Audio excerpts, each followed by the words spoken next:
A'udhu billahi minash shaitani rajim. Bismillahir rahmanir rahim. Assalamu alaikum. My name is Brad Ibrahim, and I'm here today to tell you my story about how I converted to Islam. I first became interested in Islam in college. I went to UW-Madison, and there were a lot of Muslims on campus, and I was always kind of interested because growing up, my family is Lutheran, and I would go to church, and our pastor would talk to the congregation in a very condescending manner and kind of made you feel guilty about going to church, and that's not really the point. I wanted to feel good when I came out of church.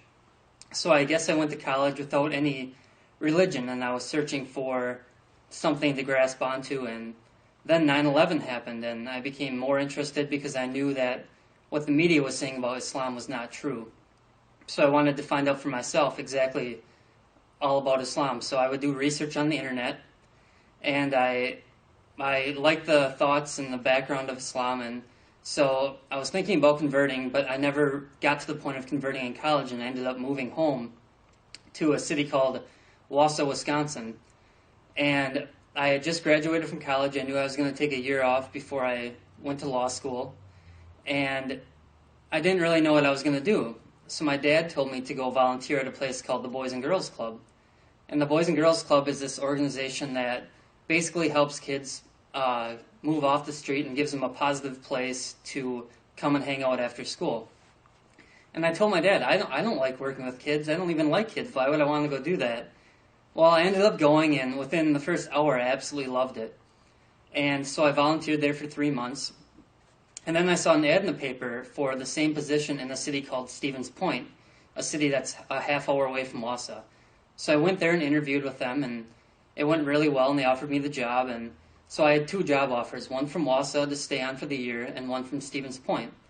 So I went home and was talking with my family about which job I should end up taking. And my family and me discussed that I should probably work in Wausau because I had volunteered there. I'm originally from there. My family works there. I was very comfortable. So me and my family all decided that I was going to go work in Wausau. Well, the night before, I was going to call Stevens Point and tell them, thanks but no thanks, I'm going to go work in Wausau. I went to bed and I had this dream.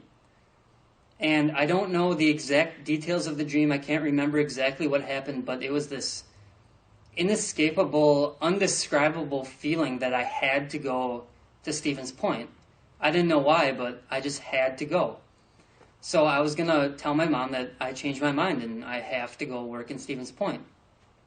Well, I came out of my bedroom, which is in the basement of my house, and I walked upstairs, and my mom came out of her room at the exact same time, and she just looked at me and she said, "You have to go work in Stevens Point." And I said, "Why?" And she said, "Well, I had this dream last night that you have to go work in Stevens Point." I said, "Really? I had the exact same dream." She said, "Yeah, you have to go." So I called him up and said, "Yeah, I will come work for you."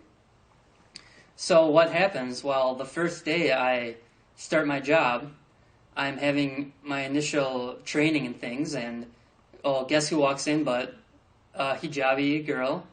And first time I saw her, I had this kind of feeling that I'd known her, or something very comfortable, and it was a really strange feeling because she wasn't even supposed to be there or anything.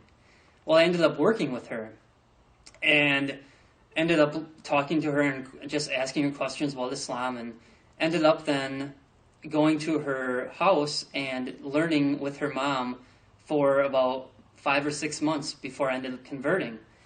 And I really feel like the reason I had that dream or that indescribable feeling, my mom also had that same indescribable feeling, was for God to send me to Stevens Point so that I could convert to Islam.